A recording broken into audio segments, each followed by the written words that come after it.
This channel does not promote any violent, harmful, or illegal activities. All content provided by this channel is meant for an educational purpose only. Brought to you by V-Guard, co-powered by Sensodyne O Bhimal, বলো কথা কেশরী।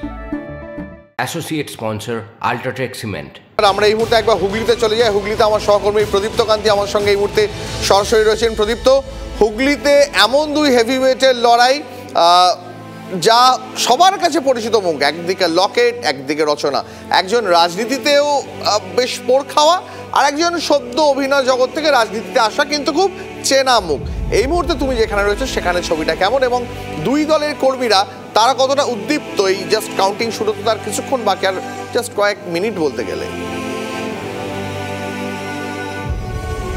একেবারেই দীপ, মাত্র 28 minute বাকি রয়েছে official যে timing কাউন্টিংয়ের, এবং আমরা এই মুহূর্তে রয়েছি হুগলি HIT-তে, এবং তুমি দেখতে পাচ্ছ কাউন্টিং ভেন্যুর সামনে একেবারে যে নিরাপত্তার কথা কমিশনের তরফ থেকে বলা হয়েছিল সেই নিরাপত্তার ছবি, এবং প্রত্যেকে ভেতরে যারা ঢুকছেন তাদের প্রত্যেককে মেটাল ডিটেক্টরের মাধ্যমে চেক যেমন করা হচ্ছে, এবং প্রত্যেকের আইডেন্টিটি কার্ড কিন্তু না থাকলে কোনোভাবেই তাদেরকে ঢুকতে দেওয়া হচ্ছে না। এবং এই যে এখানে উদ্দীপ্তর কথা তুমি বলছিলে, সেখানে সকালেই এখানে হঠাৎ করে একটা উত্তেজনা সরায়।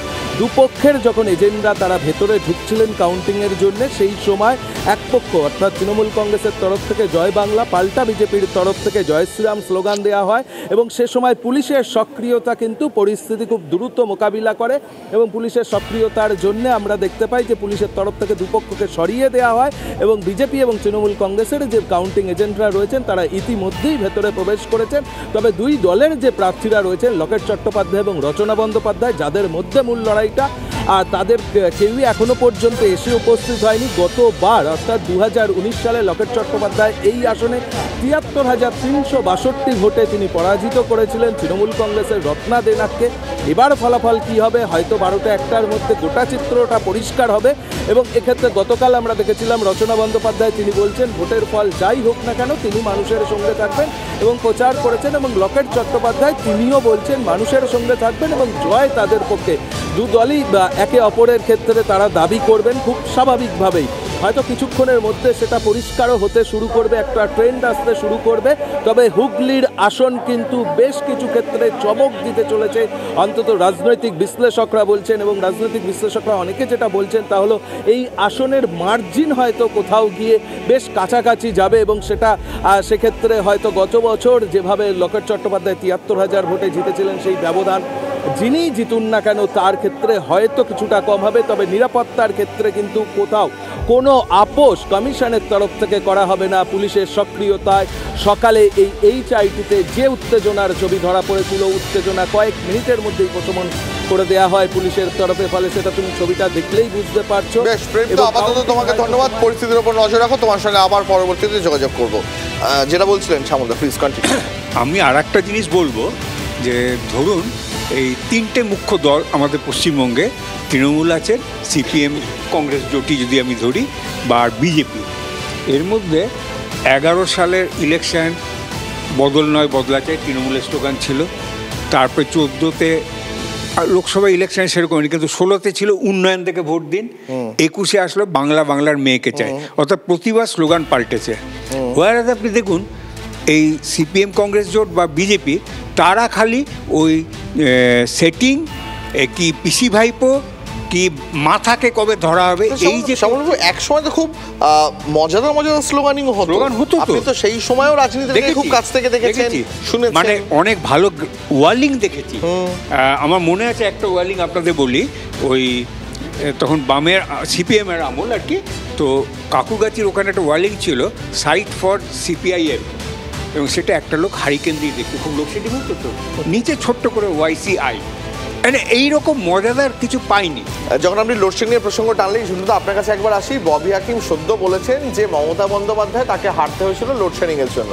তিনি নির্বাচন কমিশনের কাছে আবেদন করে রেখেছেন যেন এবছর লোডশেডিং আটকানোর জন্য বা লোডশেডিং ঠেকানোর জন্য যেন প্রত্যেকটা গণনা কেন্দ্রে পর্যাপ্ত জেনারেটর আলোর ব্যবস্থা থাকে। ফিরাদ বাবুরা জানবে,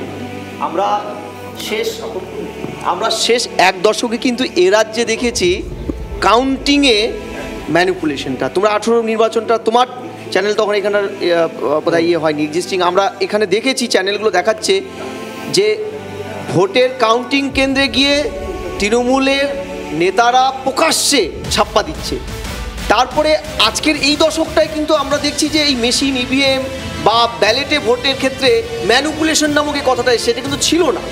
ফলে দেখো তুমি নন্দীগ্রামে যে 21-এ নির্বাচনে মমতা হেরেছিল, সেখানে লোডশেডিং আপনার কাছে আসছে। এই মুহূর্তে নয়াদিল্লি থেকে আমাদের প্রতিনিধি জ্যোতির্ময়ের সঙ্গে যোগাযোগ করেছি। জ্যোতির্ময়, নয়াদিল্লিতে তো কার্যত একটা উৎসবের মেজাজ, যেমনটা তুমি বলছিলে একটু আগে, কারণ সেখানে তো ইতিমধ্যে জয়ের সেলিব্রেশনের একটা আগাম প্রস্তুতি সেরে রেখেছে বিজেপি। ছবিটা কি?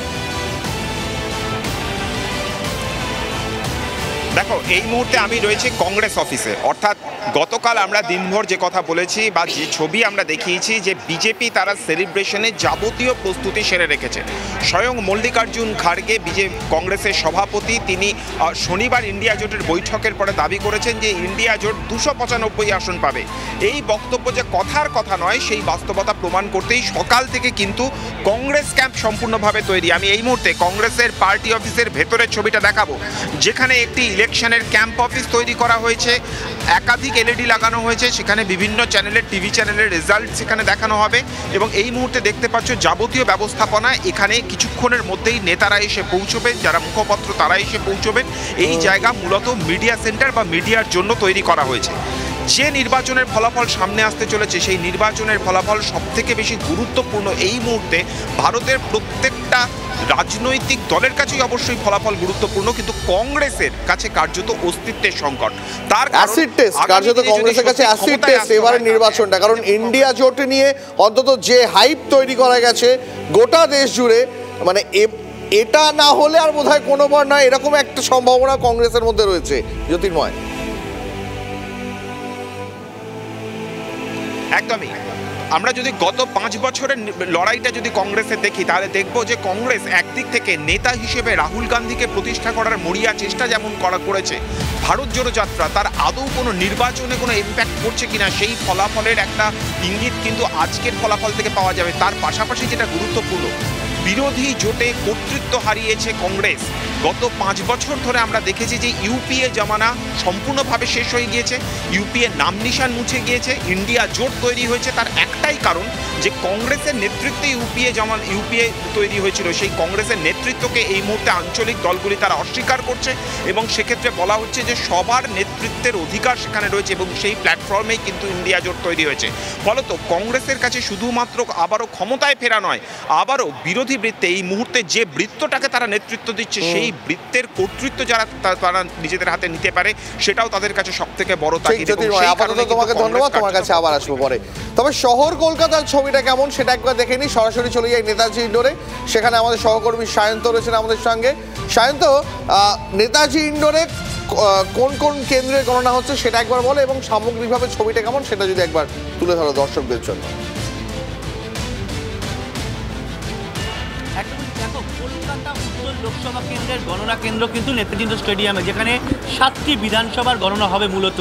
যেখানে কলকাতা দক্ষিণ লোকসভা কেন্দ্রের 7টি গণনা আলাদা আলাদা কাউন্টিং সেন্টার করা হয়েছে, কিন্তু নেতাজি স্টেডিয়ামে কলকাতা উত্তরে কিন্তু একটাই গণনা কেন্দ্র করা হয়েছে। আমার ক্যামেরা পার্সন মনোজ হাজরাকে বলবো দেখানোর জন্য। ইতিমধ্যেই যারা গণনা কেন্দ্রে বিভিন্ন রাজনৈতিক দলের মানে কাউন্টিং এজেন্টরা তারা কিন্তু আসতে শুরু করেছেন, এবং যেহেতু যেটা কাউন্টিং কেন্দ্রে যে একটা অভিযোগ রয়েছে যে দেরিতে গেট খোলা হয়েছে, তার জন্য একটু ঢুকতে সমস্যা হয়েছে, কিন্তু তারপরে পুলিশ প্রশাসন এবং কেন্দ্রীয় বাহিনীর তরফে কিন্তু বিষয়টিকে সহজ করে দেওয়া হয়েছে প্রবেশ করার ক্ষেত্রে।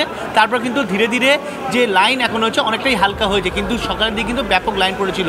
আমি আমার ক্যামেরা পার্সনের মনোজ হাজরাকে বলবো ভেতরে একবার যেতে, যে এইখানে কিন্তু আরও বেশি যেখানে যেখানে মূলত নিরাপত্তা বিষয়টি খতিয়ে দেখে তারপর কিন্তু কাউন্টিং হলের ভেতর প্রবেশ করানো হচ্ছে। তো দীপ, তোকে একটা বিষয় বলে রাখি যে কলকাতা উত্তর লোকসভা কেন্দ্র রাজ্যে 42টি লোকসভা যে কেন্দ্র রয়েছে তার মধ্যে কিন্তু অন্যতম গুরুত্বপূর্ণ, কারণ এই কেন্দ্র কিন্তু দুজন হেভিওয়েট তাপস রায় এবং সুদীপ বন্দ্যোপাধ্যায়ের লড়াই। বিজেপি নেতৃত্ব কিন্তু প্রথম দিন থেকে এই আসনটি দখলের জন্য কিন্তু রীতিমতো মরিয়া হয়ে উঠেছে, যদিও সুদীপ বন্দ্যোপাধ্যায় কিন্তু সংগঠনের উপর নির্ভর করে এবারও তিনি জয়ী হবেন বলে আশাবাদী।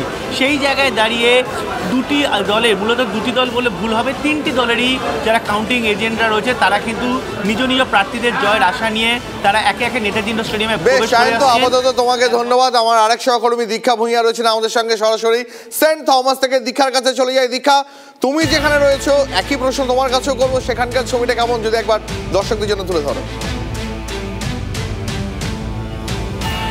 দেখো, আমি দাঁড়িয়ে রয়েছি সেন্ট থমাস বয়েজ স্কুলে, যেখানে বহরমপুর যে কলকাতা বন্দর এলাকা, সেই বন্দর এলাকার এখানে গণনা হবে। মূলত কলকাতা দক্ষিণ যে লোকসভা কেন্দ্র, অর্থাৎ সেখানকার 7টি বিধানসভায় 7টি জায়গায় কিন্তু এই গণনা শুরু হচ্ছে আজকে। আর আমরা একটু ছবি দেখাতে বলবো। অলরেডি কিন্তু সেই ছবি দেখতে পাচ্ছ যে তৎপরতা শুরু হয়ে গেছে কাউন্টিং শুরু হয়ে যাওয়ার জন্য, এবং ত্রিস্তরীয় যে নিরাপত্তা বলা হয় সেটা কিন্তু অলরেডি আমরা দেখতে পাচ্ছি। এবং প্রত্যেকটা ক্ষেত্রে কিন্তু কলকাতা পুলিশ থেকে শুরু করে অর্থাৎ রাজ্য পুলিশ এবং ব্যারিকেড রয়েছে, এবং পরবর্তী ক্ষেত্রে যেখানে অ্যাকচুয়ালি গণনা হবে সেখানে সেন্ট্রাল ফোর্স। এখানে মূলত 18 জন প্রার্থীর ভাগ্য নির্ধারণ হবে। তার মধ্যে 3 জনের লড়াই যেটা হচ্ছে সেটা হচ্ছে তৃণমূল কংগ্রেস প্রার্থী মালা রায়, সিপিএম এর সাইরাস আলম